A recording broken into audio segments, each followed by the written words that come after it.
Counter-Strike Global Offensive's long-awaited Operation Hydra was recently made available for all players for free, with an option to pay for additional content and to support the map makers featured in the operation.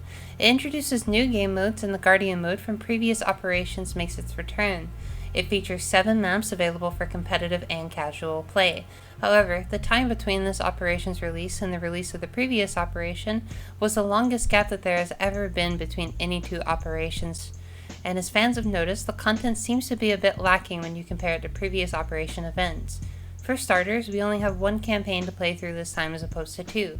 The campaign we have this time around is nothing but the Guardian Wave Defense mode with various weapons, a mode previously featured in Operation Wildfire.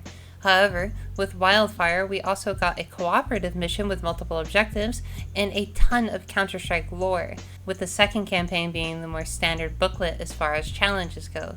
While the Wildfire and Bloodhound campaigns had lots of dialogue feeding into the larger narrative, Hydra's main characters do nothing but crack jokes and make sarcastic comments about the situation.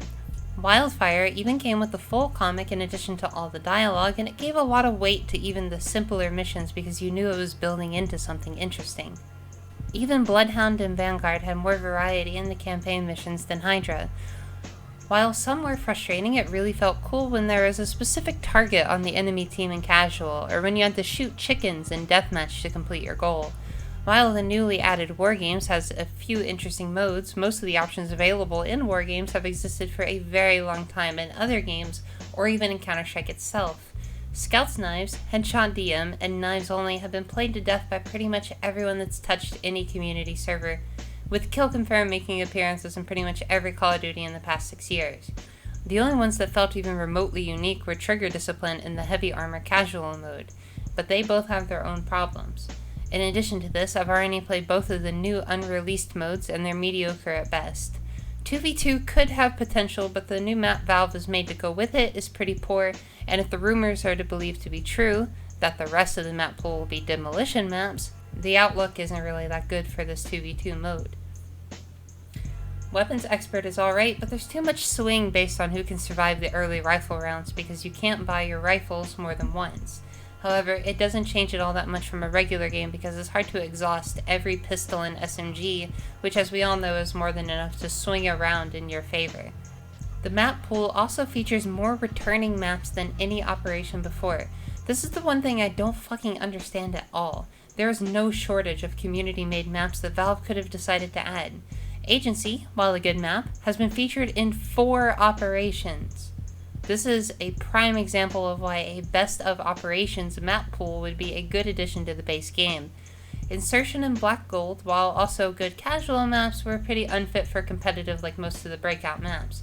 The maps making their debut are hit and miss, but at least they're new if nothing else.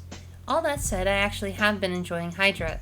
While the content was pretty quick to clear, I appreciate that they let us play it all at once this time instead of spreading it out week to week. Wargames, 2v2, and Weapons Expert aren't exactly revolutionary in concept, but it does always guarantee a populated server for game modes that might not have a home in the ever-expanding CSGO community server list. The big thing I hope Valve carries with them to the next operation, though, is to not make us wait so long between them. After all this time, I was expecting something more than this. So if Valve decides that this is all they want to do for operations, that's fine by me, we just need them more than 10 months apart. The missing co-op strike, the official versions of community game modes that nobody really asked for, and the 2v2 Weapon Experts modes, which don't seem to really have very much thought behind them, really make this operation feel a bit lackluster, especially since every operation that Valve has done before this one has improved in quality and drastically improved. With every operation, it was always like something new and something big, and this just feels a little small. But like I said, if this is all Valve wants to do, that's fine by me. But I think we need more than one a year if all we're going to get is official community game modes and wave defense. Thank you guys for watching. Be sure to subscribe if you enjoyed the video, leave me a comment, and I'm really interested to hear all your opinions as well. You always like to hear what you guys have to say about this. How do you all feel about Operation Hydra so far? Even with my criticisms, I still have been playing a lot of Counter-Strike lately.